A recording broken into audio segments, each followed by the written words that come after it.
바쁜 당신이 알아야 할 모든 것 여기에 있습니다. KBS 1라디오 김성환의 시사야. 대선이 불과 20일 앞으로 다가왔습니다. 여야 후보 모두 전국 각지에서 표심 공략에 총력을 다하고 있는데요. 정의당 심상정 대선 후보는 울산을 찾아 핵심 지지층인 노동자들의 결집을 호소했습니다. 심상정 후보가 이번 대선에서 예전과 같은 노동자 세력의 전폭적인 지지를 이끌어낼 수 있을지 박원석 정의당 선대위 공모단장 연결해서 얘기 나눠보도록 하겠습니다. 단장님 안녕하십니까? 네, 안녕하세요. 네. 오늘 심 후보 노동자의 도시라고 할 수 있는 울산에서 유세를 펼쳤는데요. 네네. 현장에서 피부로 느낀 노동자들의 표심은 어땠습니까? 우선 지금 경기가 굉장히 어렵잖아요. 네. 벌써 코로나가 2년이 넘었고 또 오미크론 확산세가 커지면서 이제 경기 회복이 안 되고 있는 상황인데 울산 같은 경우 우리나라의 대표적인 산업도시고 경제도시 아니겠습니까? 네. 근데 울산 경제도 굉장히 안 좋습니다. GRDP라고 우리가 보통 부르는데 네. 그 지역 총생산이죠. 네네. 그거는 뭐 여전히 대한민국에서 1위인 지역이지만 경제 성장률은 전국 최하위권이에요. 그 2020년도 같은 경우에는 전년 대비 경제 성장률이 마이너스 7.2%로 16개 광역단체에서 최하위였거든요. 네. 그만큼 이제 울산 지역의 주력 업종이라고 할 수 있는 자동차 산업 또 조선업 이 경기가 굉장히 안 좋았기 때문에 그런 것에 영향을 많이 받는 것 같고요. 그렇다 보니까 선거에 대한 이제 국민들의 관심도 관심이나 열기도 아무래도 과거에 비해서는 그다지 뜨겁지가 않고 특히나 이제 이번에 진흙탕 대선이라는 여러 가지 그 대선에 대한 비판들이 많지 않습니까? 네. 그런 싸늘한 민심이 좀 있는 것 같고요. 여전히 표심을 정하지 못한 그런 어떤 그 유권자들이 상당히 많이 있는 것 같다 이런 느낌이 들었습니다. 근데 이제 노동자들 표심에 이렇게 호소를 하고 있는데 정작 양대 노총이라고 할 수 있는 한국노총은 이재명 후보를 공개적으로 지지한다 이렇게 선언을 했고요. 네네. 양경수 민주노총 위원장은 김지현 진보당 대선 후보 지지 의사를 표명했거든요. 네네. 이런 상황 어떻게 봐야 되는 겁니까? 우선 뭐 대한민국 노동계를 대표하는 두 대중조직에서 나타난 흐름이기 때문에 네. 저희가 좀 겸허하게 받아들이고 더 노력해야 된다 이런 생각을 하고요. 한국노총 같은 경우에는 그 이제 지지 후보 선택을 하기 직전에 네. 한국노총 정책연구원에서 후보들의 노동 정책을 평가를 했습니다. 근데 그 평가에서는 심상정 후보가 가장 우수한 걸로 평가가 됐거든요. 네. 근데 이제 그런 평가와는 다르게 또 한국노총의 의사결정 과정을 통해서 이런 선택을 했는데 한국노총이 이번에 처음 지지 대선 후보를 발표한 건 아닙니다. 과거에 이제 이명박 그 대통령이 당선되던 시절부터 쭉 이어져 왔던 거고 네. 그래서 저희로서는 뭐 한국노총의 이번 그런 결정이 새삼스럽지는 않고요. 네. 민주노총 같은 경우에는 아마 위원장이 그 진보당의 당원이어서 위원장 개인이 진보당 대선 후보를 지지하거나 선대위에서 역할을 맡은 것 같고 그게 이제 조직의 의사결정은 아니고요. 어찌됐건 간에 노동계를 대표하는 두 조직에서 과거보다 정의당과의 그런 뭘까요? 밀착도랄까요? 네. 혹은 정치적 거리감이랄까요? 이런 것들이 좀 떨어진 거는 저희가 저희 스스로 되돌아봐야 될 점이라고 생각하고 네. 다만 이제 이게 이제 조직된 노동자들만 있는 게 아니고 조직되지 않은 그런 미조직 노동자 혹은 노동 밖의 노동이라고 하고 있는 다양한 노동들이 있지 않습니까? 네. 오히려 정의당은 출발을 할 때부터 비정규직 정당임을 표방했고 노동 밖의 노동을 대변하는 정당이라는 것을 표명을 했기 때문에 네. 그런 어떤 그 어떻게 보면은 이런 대중조직에 가입돼 있지 않거나 노동조합조차 만들지 못하는 더 절박한 노동자들의 목소리를 대변하기 위해서 노력하겠다 이렇게 말씀드리겠습니다.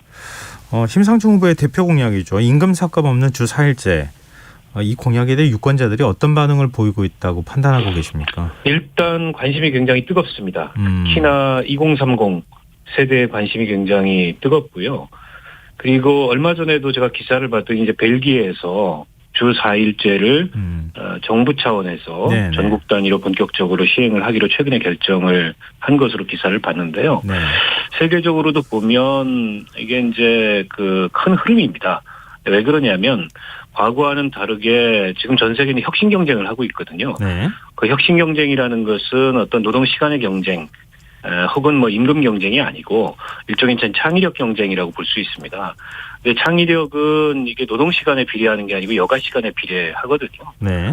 그런 측면에서 세계 선진국들 그리고 혁신 기업들이 앞다퉈서 주사일제를 먼저 도입을 하고 있고 EU 같은 경우에는 이미 90년대에 주 35시간제를 지침으로 정했고 지금 미국 같은 경우에도 4개 기업 중에 1개 기업은 주사일제를 도입하고 있는 상황이고 일본도 자민당 정부 차원에서 이걸 검토를 하고 있는 상황이기 때문에 네. 세계 10위권 경제대국인 대한민국에서 못할 이유가 없고 언제까지 우리가 이런 어떤 장시간 노동으로 즉 예를 들어서 제가 말씀을 드리자면 OECD 국가들 평균 노동 시간에 비해서 대한민국이 연간 1달 정도 더 일을 합니다. 네. 독일 같은 나라에 비해서는 뭐 2달 넘게 더 일을 하고 있거든요.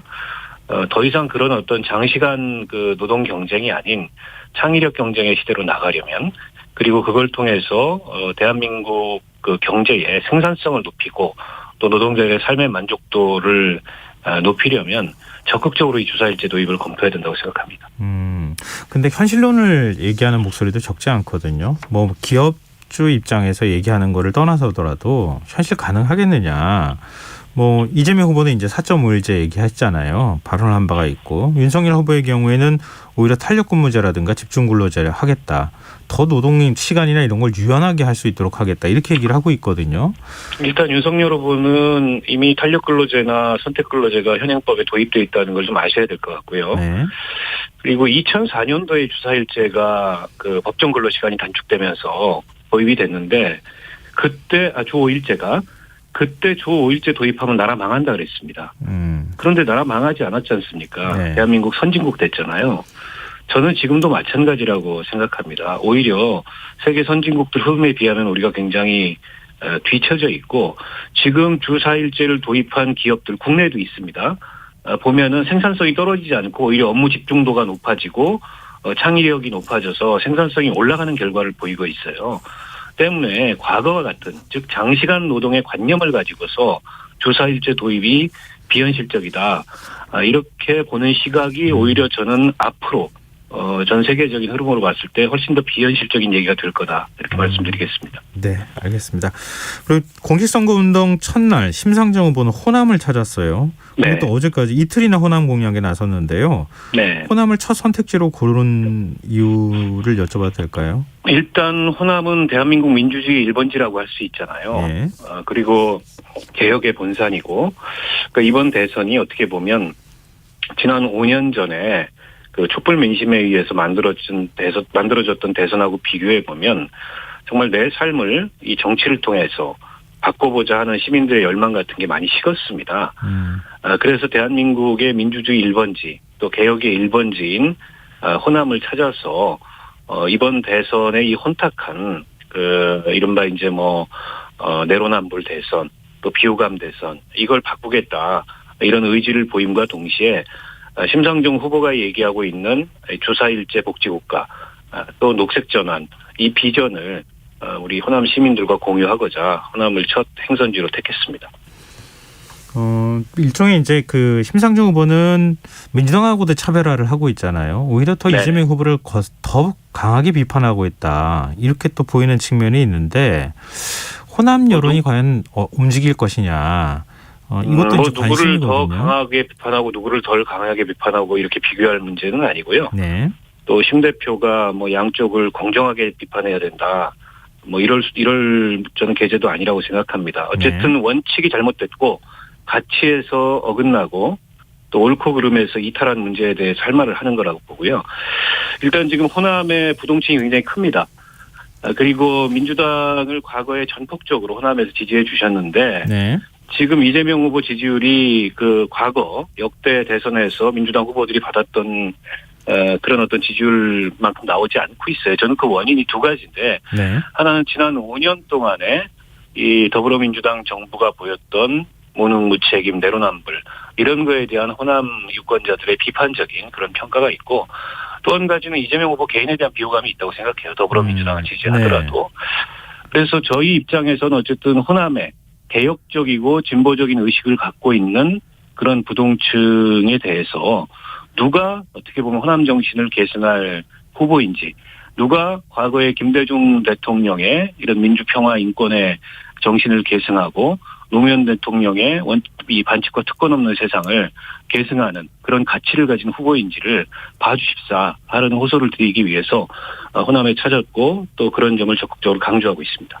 또 호남에서 정의당 지지율이 그렇게 높지 않게 나오는 것 같고요. 그다음에 네. 심상정 후보의 전체적인 지지율도 사실 과거에 비해서 낮다 이런 지적이 있거든요. 왜냐하면 19대 대선에서 최대 투표율을 진보정당이 역사상 받았잖아요. 6%가 넘는 득표율을 기록했는데 네. 지금 지지율은 그만큼 안 나오거든요. 이유가 뭐라고 보십니까? 뭐 저희가 노력해야 된다고 보고요. 아무래도 이제 양자 구도가 굉장히 강하기 때문에 네. 그런 측면도 있고, 지난 대선처럼 어쨌든 정치에 대해서 뭔가 이제 희망이 꿈틀거리는 그런 선거가 아니고 온갖 이제 후보들의 도덕성 논란 또 그것을 두고 서로 간에 삿대질하는 이런 네거티브 정치, 이런 게 이제 판을 치다 보니까 여전히 이제 뭐 어느 후보도 지지하지 않는다 이런 응답층이 굉장히 높고 그런 것에 영향을 받는다고 보고요. 대선 끝난 거 아니지 않습니까? 네. 아직 3주는 남았고 또 3주 동안에 얼마든지 그 변화가 일어날 수 있는 그런 가변성이 큰 대선이기 때문에 마지막까지 최선을 다할 생각입니다. 저희 청취자분들도 그렇게 또 질문을 주시고는 하는데요. 네. 단일화 안 하느냐. 지금 뭐 이제 윤석열 후보하고 안철수 후보 이제 단일화 문제가 계속 얘기가 돼 왔었잖아요. 네. 심상정 후보 단일화 안 하느냐. 이렇게 또 일단 윤석열, 있거든요. 안철수 후보 단일화는 두 분이 알아서 하실 문제고 네. 저희가 거기에 대해서 갖다붙다 평가할 생각은 없고요. 네. 저는 대한민국 정치에서 사라져야 될 정치 용어가 단일화라고 생각합니다. 서로 생각이 다른 정치 세력이 연합하고 연대할 수 있습니다. 하지만 그것은 제도의 원리에 의해서 하는 게 바람직하고 네. 제도의 원리에 의해서 그런 연합 정치가 이루어질 수 있도록 선거제도를 바꾸자는 게 지난 연동형 비례대표제 개혁이었습니다. 네. 근데 거대 양당이 위성정당 만들어가지고 그 개혁을 무력화시켰고 특히 민주당은 스스로 차린 밥상을 뒤엎어버렸지 않습니까? 네. 근데 그런 상황에서 또다시 선거 앞두고서 이런 공학적인 단일화를 꺼내드는 것은 어떤 명분을 갖다 붙여도 야합이라고 생각합니다. 정의당은 그런 야합 정치를 할 생각이 없습니다. 알겠습니다. 사실은 민주당 쪽에서는 미래한국당이라고 하는 위성정당을 먼저 당시 보수정당에서 띄웠기 때문에 어쩔 수 없이 만들었다 또 이렇게 또 얘기하는데요. 변명이죠. 예, 그것도 뭐 원칙에 어긋난 것이다 이렇게 변명이죠. 예. 알겠습니다. 그러면 지금 심상정 후보 지지율을 좀 끌어올리거나 또 지지층을 좀 잡을 만한 그런 어떤 선거 전략을 펼쳐야 되지 않겠습니까 앞으로? 정의당 차원에서 어떤 전략을 좀 만들고 계십니까? 저는 이번 대선에서 사실은 대한민국이 맡고 있는 굉장히 중요한 그 대전환의 과제들이 있지 않습니까? 이를테면 지금 공동체 존립이 위태로울 만큼 불평등이 굉장히 커졌는데 네. 이 불평등을 어떻게 해소할 건가? 그리고 지금 눈앞에 다가와 있는 이 미래 위기인 기후 위기에 우리가 어떻게 대응할 건가? 그리고 이제 민주주의의 다양성이라는 측면에서 우리 사회에 말하자면은 시민권을 여전히 제대로 획득하고 있지 못한 그런 여러 소수자들이 있습니다. 어떻게 다원적인 민주주의로 나갈 건가? 이런 문제들이 깊게 토론되고 그런 당사자들의 목소리가 이 대선에서 울려 퍼지는 그런 대선이 돼야 되는데 그런 건 없고 뭐 무속 논란이니 또 부인 무슨 이 갑질 의전 논란이니 또 주가 조작이니 이런 것들이 그 자리를 대체하고 있어요. 그런 점이 굉장히 안타깝고요. 심상정 후보는 어쨌든 이번 대선에서 마땅히 나와야 될 목소리임에도 불구하고 지워져 있는 그런 이 정작 정치의 주인이 되어야 될 사람들의 목소리를 심상정 후보가 스피커가 돼서 대선 공간에 나오도록 하는 역할을 마지막까지 최선을 다할 거고 그게 정의당의 전략이자 또 정의당의 지지를 끌어올리기 위한 그런 노력이라고 봅니다. 네, 핵심 공약도 좀 설명해 주십시오. 일단 뭐 주사일제하고 신노동법이 가장 핵심적인 공약입니다. 주사일제는 제가 앞서서 말씀드렸고요. 예. 신노동법이라는 것은 현재 노동법 체계가 50년대에 만들어졌거든요. 네. 그렇다 보니까 현재 노동법으로 담지 못하는 일하는 사람들이 너무 많습니다. 우선 이제 플랫폼 노동자들 같은 경우에 네. 과연 그 노동자인지 아닌지조차 그 지위조차 불분명한데 이분들 노동법에 사각지대에 있고 그리고 5인 미만 사업장 근로자들도 여전히 지금 노동법에 사각지대에 있고 또 수많은 소상공인 자영업자들도 노동법에 의해서 보호를 못 받거든요. 네. 그래서 이제는 우리도 선진국들처럼 일하는 모든 사람들이 이 노동법에 의해서 보호를 받을 수 있는 그런 체계로 대한민국의 노동법이 진화할 필요가 있다고 생각합니다. 그런 차원에서 심상정은 일하는 모든 시민의 기본법으로서 네. 신노동법을 반드시 제정하겠다는 말씀을 드리겠고요. 네. 그리고 앞서 제가 기후위기 말씀드렸지만 이건 그냥 과장하는 게 아니고 정말 그 목전에 다가선 위기입니다. 전 세계는 지금 어쨌든 녹색 전환을 위해서 거대한 전환과 변혁을 하고 있는데 대한민국 너무 뒤처졌습니다. 그래서 지금의 어떤 알겠습니다. 탄소 기반 이 에너지 체계와 또 산업 체계 이거 전반을 다 바꿔야 되고요. 그런 점에서 지금 뭐 2050년도 그 탄소 중립화 이게 이제 뭐 다른 후보들이 얘기하는 목표인데 저희는 그걸 훨씬 더 당겨서 2040년에 탄소 중립화로 나가겠다 이런 목표를 갖고 네, 있고 알겠습니다. 그에 맞춰서 여러 가지 로드맵을 계획하고 있습니다. 네. 오늘 말씀 고맙습니다. 고맙습니다. 네, 지금까지 박원석 정의당 선대위 공보단장이었습니다.